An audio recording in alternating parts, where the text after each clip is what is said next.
देखो ये सुखी पूरा ठुंडा है ये चला किछ नाही पत्र नाही किछ नाही ହେଲା ଗଛ ପତ୍ର କିଛି ନାହିଁ ଆଉ ଶୁଖିକି ଠୁଣ୍ଡା ହେଇ ସେ ପୁରା କାଠ ହେଇଯାଇଛି ହେଲା ସେ କଣ କରିବ କହିଲା ମତେ ତ କୋଉଠିଏ ପାଣି ମିଳୁନି ମୁଁ ପାଣି କେମିତି ପିଇବି ହଉ ଯାଏ ଦେଖେ ଆଗକୁ ଯାଏ ଦେଖେ ହେଲା ପୁଣି ଉଡ଼ି ଏମିତି ଗଲା ଗୋଟେ ଜାଗାରେ କୂଅ ଅଛି ହେଲା ସେ କୂଅ ପାଖରେ ଗୋଟେ ବାଲ୍ଟି ଥୁଆ ହେଇଛି ହେଲା ବାଲ୍ଟିରେ କଣ କରନ୍ତି ପାଣି କାଢନ୍ତି ହେଲା କୂଅରୁ ଦେଖ ଏପଟେ ଦେଖ ସେ କୂଅଟା ଦେଖିଲା ତା ପାଖରେ ବାଲ୍ଟି ଥୁଆ ହେଇଛି ହେଲା ସେ କହିଲା ଯା ହଉ ତମେ କୂଅ ଦେଖାଗଲା ଆଉ ଯାଉଛି ପାଣି ରଖ ପିଇବି ପାଣି ହେଲା ତାପରେ ସେ ଗଲା ଦେଖିଲା ସେ କୂଅରେ ଯାଇକି ବସିଲା ଦେଖିଲା କୂଅରେ କିଛି ନାହିଁ ହେଲା କିଛି ନାହିଁ କୂଅରେ ପାଣି ଶୁଖି ଯାଇଛି ସେଟା ବଡି ପଥର ସବୁ ପଡିଛି ହେଲା ସେ କହିଲା ହେ ପ୍ରଭୁ ମତେ ଯଦି ଟିକେ କୂଅଟା ଦେଖେଇଲ ପାଣି ତ ନାହିଁ ମୁଁ କଣ ପିଇବି ହେଲା ତାପରେ ସେ ପୁଣି ମନ ଦୁଃଖ କରିକି କହିଲା ଯାଏ ଆଉ ଟିକେ ବାଟ ଯାଏ ଏତେ ଦୂର ତ ଆସିଲି ଆଉ ଟିକେ ଯାଏ ହେଲା ତାପରେ ସେ ଗଲା ପୁଣି ଉଡ଼ି ଗଲା ଗୋଟେ ଜାଗାରେ ଗୋଟେ ଘର ଦେଖିଲା ହେଲା ଘରଟା ଦେଖିଲା ହେଲା ଘରଟା ଦେଖିଲା ଗୋଟେ ଘର ଦେଖିଲା କହିଲା ଯାଏ ସେ ଘରେ କିଏ ଥିବ ଟିକେ ପାଣି ଆଣିକି ପିଇବି ହେଲା ତାପରେ ଉଡ଼ି ଗଲା ସେ ଘର ପାଖରେ ଯାଇକି ପହଞ୍ଚିଲା କହିଲେ କିଏ ଅଛ ମତେ ପାଣି ଟୋକେ ଦିଅ ଡାକିଲା ହେଲା ତିନି ଥର ଡାକିଲା କେହି ଶୁଣିଲେ ସେ ଘରେ କେହି ନାହାନ୍ତି ସେ ମରୁଭୂମି ଏରିଆ ସେଠି କେମିତି ଲୋକ ରହିବେ ହେଲା ସେଥିପାଇଁ କେହି ନାହାନ୍ତି ତାପରେ ଦେଖିଲା ସେ ଘର ସାଇଡରେ ଗୋଟେ କଳସୀ ଥୁଆ ହେଇଛି ହେଲା କଳସୀ ଗୋଟେ ଥୁଆ ହେଇଛି ହେଲା ଦେଖ ଏ କଣ କଳସୀ ହେଲା କହିଲା ଦେଖିଲା କଳସୀ ଥୁଆ ହେଇଛି ଯାଏ ଦେଖେ କାଳେ ଭଗବାନଙ୍କ ଦୟାରେ ସେ କଳସୀରେ ପାଣି ଥିବ ଗଲା ହେଲା ଗଲା ଉଡ଼ି ଗଲା ସେ ପାଖରେ ବସିଲା ହେଲା ଦେଖିଲା କଳସୀରେ ପାଣି ତ ଅଛି ପିଇବି କେମିତି ତା ଥଣ୍ଟ ଯେତେବେଳେ ମାରିଲା ତା ଥଣ୍ଟ ଆଉ ପାଣି ପାଉନି ପାଣି ତଳେ ଥିଲା ହେଲା ସେ କହିଲା କଣ କରିବି ମତେ କଳସୀ ଦେଖାଗଲା ପାଣି ଦେଖାଗଲା ପିଇ ପାରୁନି ପିଇବି କେମିତି ହେଲା ତାପରେ ସେ କହିଲା କଣ କରିବି ଚିନ୍ତା କଲା ହେଲା କଣ କରିବି ଭାବି ତାପରେ ଦେଖିଲା ସେ କଳସୀ ଚାରି ପାଖରେ ସବୁ ଗଡି ହେଲା ପଡିବ ସେ ଖୁସି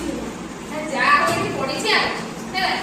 ତାପରେ ସେ ଭାବିଲା ମୁଁ ଯାଉଛି ଗୋଟେ ଗଡି ଫଟର ନେଇକି ସେ ମାଠିଆରେ ପକେଇବି ହେଲା କଳସୀରେ ପକେଇବି ତାପରେ ସେ କଣ କଲା ନା ଗୋଟେ ନେଇକି ସେ କଳସୀ ପାଣିରେ ଥଣ୍ଡାରେ ନେଇକି କଳସୀରେ ପକଉଥାଏ ହେଲା କଳସୀରେ ପକଉଥାଏ ହେଲା ସେମିତି ଦି ଚାରି ଥର ପକେଇଲା ପାଣି ଉପରକୁ ଆସିଲା ଏଇ ପାଣି ଉପରକୁ ଆସୁଛି ଆଉ ପିଇବି ଏବେ ଆଉ ହେଲା ତାପରେ ଦେଖିଲା ପୁଣି ଥଣ୍ଡା ମାରିଲା ପାଣି ପାଉନି ଥଣ୍ଡାକୁ ହେଲା ସେ କଣ କରିବ ପୁଣି ସେ ଭାବିଲା ମୁଁ ଯାଉଛି ଆଉ ଦି ଚାରିଟା ପକାଏ ପୁଣି ଗଲା ଥଣ୍ଡାରେ ଗୋଟେ ଗଡି ଉଠେଇଲା ସେ କଳସୀରେ ପକେଇଲା ପୁଣି ନେଲା ପୁଣି କଳସୀରେ ପକେଇଲା ହେଲା ସେମିତି ବହୁତ ଥର ନେଇ ପକେଇଲା ତାର ପାଣି ଧୀରେ ଧୀରେ ସେ କଳସୀର ଉପରକୁ ଆସିଲା ହେଲା ଯେତେବେଳେ ଉପରକୁ ଆସିଲା ସେ କହିଲା ପାଣି ଆସିଛି ଆଉ ମୁଁ ଯାଉଛି ପିଇବି ତାର ପୁଣି ଥଣ୍ଡା ଯେତେବେଳେ ପୁରାଇଲା ତା ଥଣ୍ଡାକୁ ପାଇଲା ଉପରକୁ ପାଣି ପଳେଇ ଆସିଲା ହେଲା ତାପରେ ସେ ମନ ଖୁସିରେ ପାଣି ପିଇଲା ହେଲା ତାପରେ କହିଲା ପ୍ରଭୁଙ୍କୁ ଧନ୍ୟବାଦ ଜଣାଇଲା ହେଲା ଠାକୁରଙ୍କୁ କହିଲା ହେ ଠାକୁର ତମେ ମତେ ବୁଦ୍ଧି ବିବେକ ଦେଇଥିଲ ବୋଲି ମୁଁ ମୋ ବୁଦ୍ଧି ମାଚିକି ସେ ଗଡି ପୁରେଇଲି ବୋଲି ପାଣି ଉପରକୁ ଆସିଲା ମୁଁ ପିଇବି ମୁଁ ଯଦି ଧୈର୍ଯ୍ୟ ହରାଇ ଅଧବାଟକୁ ପଳେଇଥାନ୍ତି ଶୋଷରେ ମରିଥାନ୍ତି ହେଲା ତାପରେ ସେ ପାଣି ଖୁସିରେ ପିଇଲା ମନ ଭରି ପିଇଲା ପୁଣି ଉଡ଼ି ତା ପଳେଇଲା ଯୁଆଡେ ଯାଉଥିଲା ପଳେଇଲା ତା ଲକ୍ଷ୍ୟସ୍ଥଳକୁ ହେଲା କହିଲା ଏଠି ଆମେ କଣ ଶିଖିଲେ ଗପର କଣ ଶିଖିଲ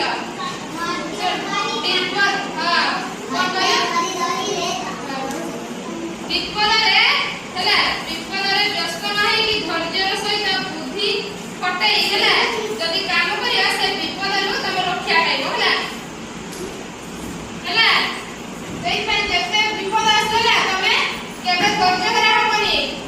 କଷ୍ଟ କରିବ ହେଲା ସେ କଷ୍ଟ କରି ଗଡି ଉଠେଇ ଯଦି କଳସୀରେ ନ ପକେଇଥାନ୍ତା ପାଣି କଣ ଉପରକୁ ଆସିଥାନ୍ତା ସେ ପିଇଥାନ୍ତା ହେଲା ଏଇ ଦେଖ ଏଇଠି ସେଇ ଚିତ୍ର ଏଇ ଗ୍ରୀଷ୍ମ ଋତୁ ଚାଲିଥିଲା ନା ଗ୍ରୀଷ୍ମ ଋତୁରେ ସେ ଉଡ଼ି ଯାଉଥିଲା କେମିତି ଉଡୁଥିଲା ଉଡି ସିଏ ଗଲା ହେଲା ତାକୁ ପ୍ରବଳ ଶୋଷ ସେ କଣ କରିବ ତାପରେ ବାଟରେ କୁଅ ଦେଖିଲା ଏଇ ଦେଖ କୁଅ ଚିତ୍ର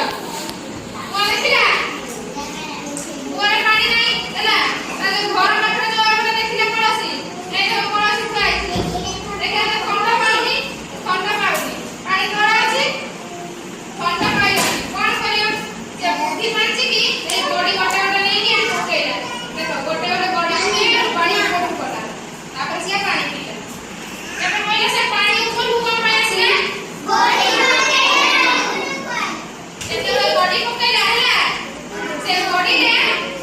ସେ ପାଣିରେ ବଡି ଯେତେବେଳେ ଗଲା ହେଲା ପାଣି ଭିତରେ ସେ କାହିଁକି ଜାଗା ତିଆରି କଲା ଉପରକୁ ପଳେଇ ଆସିଲା ପାଣି ଉପରକୁ ପଳେଇ ଆସିଲା ହେଲା ଆମେ ଦେଖିବା ପାଣି ଉପରକୁ ଆସିଛି କି ନାହିଁ ଆମେ ପରୀକ୍ଷା କରିବା କାଉ ଯେମିତି ବଡି ପକେଇଲା ପାଣି ଉପରକୁ ଆସିଲା ଆମେ କଣ ଦେଖିବା ହଉ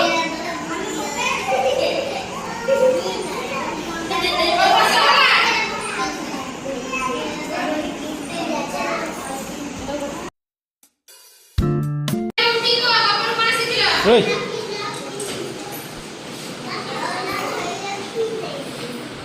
जा हटे को Put it this.